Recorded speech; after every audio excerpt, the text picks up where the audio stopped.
Video போட்டு ரொம்ப நாளாச்சுன்னு நினைக்கிறேன். பயங்கரமாக உடம்பு முடியாமல் போயிடுச்சு. அதுவும் இந்த 1 வீக் வந்து ரொம்ப ரொம்ப கஷ்டப்பட்டுட்டேன். நார்மலாக ஃபீவர், கோல்டு இதெல்லாம் கூட சமாளிச்சிடலாம் போல். பட் ஃபுட் பாய்சன் ஆகிடுச்சா, அதனால ரொம்ப கஷ்டப்பட்டாச்சு. ஆஃப்டர் 1 வீக் இன்றைக்கி தான் ஹெல்த்து கொஞ்சம் ஓகேவாக இருக்குது. இருந்தாலும் வீட்டில் க்ளீனிங் ஒர்க்ஸ் கொஞ்சம் நிறையா இருக்குது. அதையும் நம்ம முடிச்சு ஆகணும். ஏன்னா இந்த வீக்கெண்ட் வந்து கூழ் ஊற்றுறாங்க. அதனால் வீடு வந்து க்ளீன் பண்ணியே ஆகணும். அதனால சோஃபா, டோர், விண்டோ இது எல்லாத்தையுமே காலின்ஸ் போட்டு தொடச்சி எடுத்துட்டேன். எனக்கு ஹெல்த் இஷ்யூஸ் இருந்ததுனால வீட்டில் என்ன ரொம்பலாம் வேலை வாங்கலை. அத்தை தான் மொத்த வேலையும் பார்த்தாங்க. பாவம் அவங்க தான் ஃபுல் டைமாக ஒர்க் பண்ணிகிட்டு இருந்தாங்க.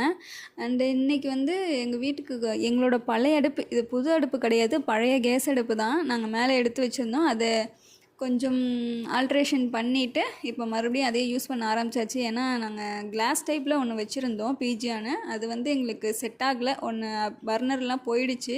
அதனால் இதை எடுத்து மறுபடியும் ஃபிக்ஸ் பண்ணி